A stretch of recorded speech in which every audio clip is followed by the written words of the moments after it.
You have been told, become Krishna, become like Rama, become like Buddha, become like Jesus. You should become like Mary Curie, you should become like Indira Gandhi, you should become like this, become like that, become like Gandhiji, become like Rama. You'll be miserable, I tell you. Buddha never tried to become like Krishna. That's why he was very happy. Krishna was never he never tried to become anybody else. Krishna was happy. We have to drop all these adarshas, ideals, ideologies, all these stupid ideas to become like comparing yourself. No? You have to drop all that, you have to destroy all that. Only then a deep, profound yes arises from the basement, from the base, from the deep inside your being. The yes arises. It fills you with tremendous fulfillment. It's a natural flow. This is called Swadharma in Bhagavad Gita. Your real potential will flow from inside.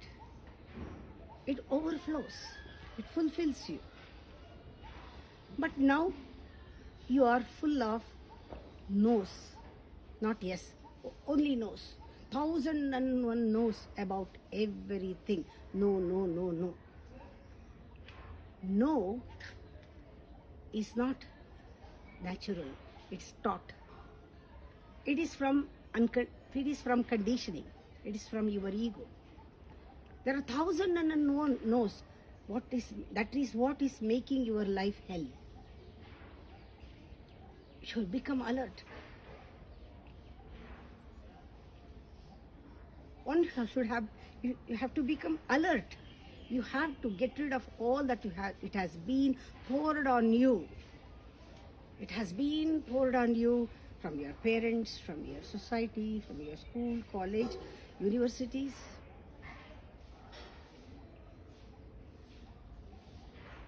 It hurts because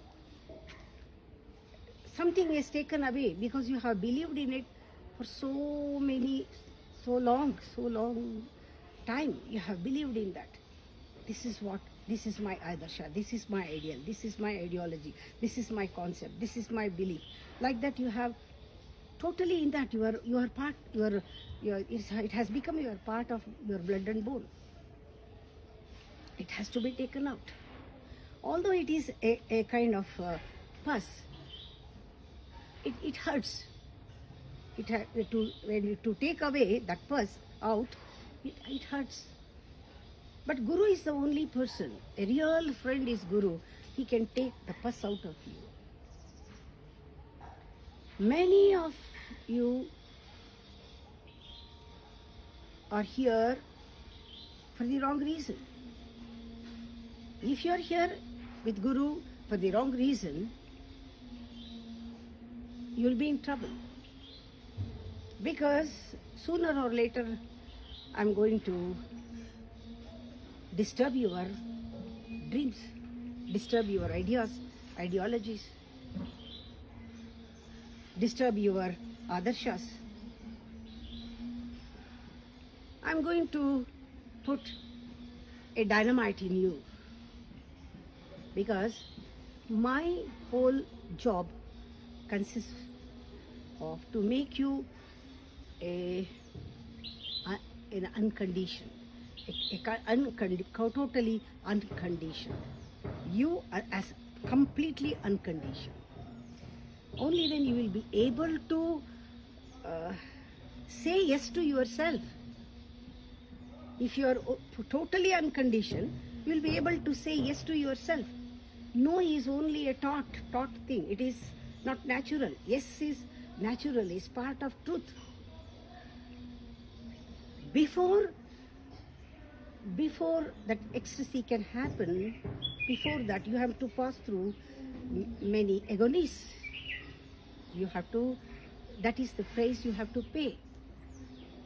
But at the end, the Guru says you will get the courage, the real courage. Accumulating or gathering that courage, it is enough just to gather courage. It is enough. The whole past will completely dissolve. The whole past will dissolve just by gathering the courage. Your life will now is a flow, a beautiful flow. Now you are courageous, your life is a beautiful flow. The ocean is not far away now. Every river reaches the ocean naturally. It's a natural flow. It's the way of truth. The first act of courage is to accept your cowardliness. The moment you accept your cowardliness, it starts dying. The cowardliness will go. It remains if you cannot accept it. You have to bring that cowardliness into light of acceptance. It will not exist. That is why sannyasa is not against life. It is against escape. Nobody has said that sannyasa and life are synonymous. Everybody says you have to drop your life to attain God. This is not true. Life and God are synonymous. Freedom and God are synonymous. Life and God are synonymous. There is no need to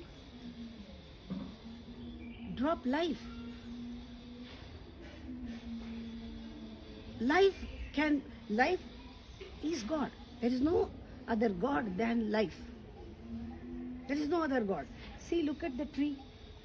It says yes to itself. Nobody has taught. There is no need to teach. See the birds. It knows. It says yes to itself. Say yes to yourself. Don't compare with anybody.